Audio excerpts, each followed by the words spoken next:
ரொம்ப ஈஸியா சிம்பிளா சாம்பார் எப்படி செய்யறது பார்க்கலாம். முதல்ல கடாய் சூடு பண்ணிக்கலாம். அதுல கொஞ்சமா நல்லெண்ணெய் சேர்த்துட்டு கடுகு வெந்தயம் இது ரெண்டுத்தையும் சேர்த்துட்டு கட் பண்ணி வச்சிருக்கிற வெங்காயம் தக்காளி இது ரெண்டுத்தையும் இதுல சேர்த்துக்கோங்க. 2 தக்காளி 2 வெங்காயம் யூஸ் பண்ணியிருக்கேன்.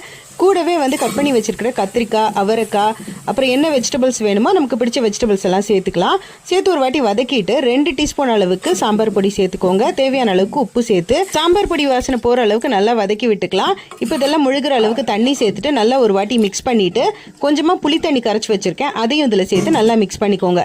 இப்போ மூடி போட்டு ஒரு 10 மினிட்ஸ் மீடியம் ஃப்ளேம்ல வச்சு நல்லா கொதிக்க விட்டுக்கலாம். சாம்பார் நல்லா கொதிச்சு வரும்போது ஒரு 3/4 கப் அளவுக்கு துவரம் பருப்பை நல்லா பாயில் பண்ணி வச்சிருக்கேன். ஸோ அதை இதுல சேர்த்து நல்லா மிக்ஸ் பண்ணிக்கோங்க. கொஞ்சமா கொத்தமல்லி இலையும் தூவிக்கலாம். இந்த ஸ்டேஜ்ல கட் பண்ணி வச்சிருக்கிற மாங்காய் பீசஸ் இதுல சேர்த்து மூடி போட்டு ஒரு 2 நிமிஷம் இதை குக் பண்ணிட்டு ஸ்டவ் ஆஃப் பண்ணிக்கலாம். கடைசி அதுல கொஞ்சமா கருவேப்பிலை சேர்த்து இறக்கணும் அப்படின்னா சூப்பரான டேஸ்டியான சாம்பார் ரெடி. இதை கண்டிப்பா ட்ரை பண்ணி